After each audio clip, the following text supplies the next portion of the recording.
Hey everyone, Dr. Lee here from Your Vet Online, and I just wanted to have a very quick talk to you all about some of the scare posts that I've been seeing on Facebook regarding flea and tick treatments.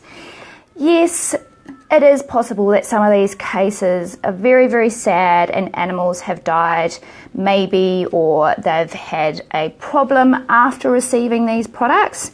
However, I just wanted to point out a few things that we need to consider when trying to work out whether it was a product that caused the issue or that it might have been just something else. So, yeah, let's get right to it. Let's just clarify a few things. Number one, all drugs can cause an adverse reaction. Now, some drugs are actually contraindicated in certain situations. So that might be that your animal or you personally, because this applies to humans too, might have a kidney disease, or you might have liver problems, or you might actually be allergic to penicillin. So how many times, would you actually want penicillin or augmentin, if you're more familiar with that term, to be removed from society because some people have an allergic reaction to it? This is the type of thing that we're up against. Not all drugs to basically be registered in this country require really rigorous testing, and the APVMA handles all of that. I have put a link up the top that actually, if you have a problem and you want to report a drug reaction, you can do that. So use that link and that will take you through to their website, and you can go and report any reactions. That is a far better way of doing it than just complaining on Facebook. The other thing I really want to point out and try and help you understand is the difference between correlation and causation. This is a biggie, and it's something that so many people tend to get wrong. I'm going to give you an example. Imagine that you're flying from Sydney to Brisbane. You're on that plane and you receive some food, you might have lunch. You get off the plane at the other end and you have profuse vomiting and diarrhea. Now, you've obviously got food poisoning. Do you turn around and say that flying gives you food poisoning? Of course you don't. That is correlated, but it doesn't cause food poisoning.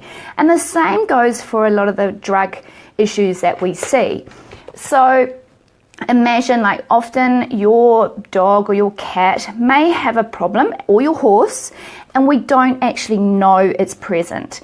So it could be that you've given it a feed of fatty bacon, and the next thing, and you've given it a medication for fleas and ticks, and the next thing you know, your dog is in hospital with pancreatitis.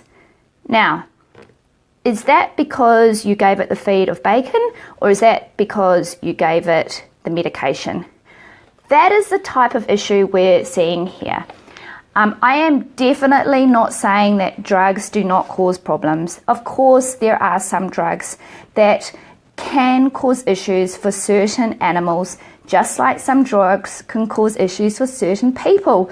But we need to be smart about it. Now, the best thing that you can do is talk to your own vet, because they have the history of your pets. They will be able to tell you that if they think a particular medication is not good and safe for your pet. So it might be that your pet has issues with, say, its kidneys, so you have been warned that you should not give your pet non-steroidal anti-inflammatories unless your vet says you can. And this is the issue. Sometimes when we find that it's very easy to buy these products from pet stores off the internet, but we do it without any background knowledge. We're not getting our veterinarian's advice. And I'm not saying that we're causing these problems ourselves, but sometimes a lot of these issues can be solved if you have this particular discussion with your veterinarian. It's also really important that you you realise that sometimes adverse reactions happen regardless. Just like the penicillin example, people get given penicillin, they have a bad reaction. Those doctors were not going to trying to make you have a bad reaction. They were doing what they genuinely thought was the best thing for you at the time. The same goes for veterinarians. We do not like to see pain and suffering. So guys, bottom line, talk to your vet about what medications are best for your particular pet. And if you have problems, go to the APVMA website and report the issue. That's really, really important. Don't just leave it up to your vet. You need to report these things. And remember, scaremongering does no one any good. These drugs are safe, otherwise they would not be registered in our country. All right then guys, that's my little rant for the day. Hope you have a good one. Catch you later. Bye.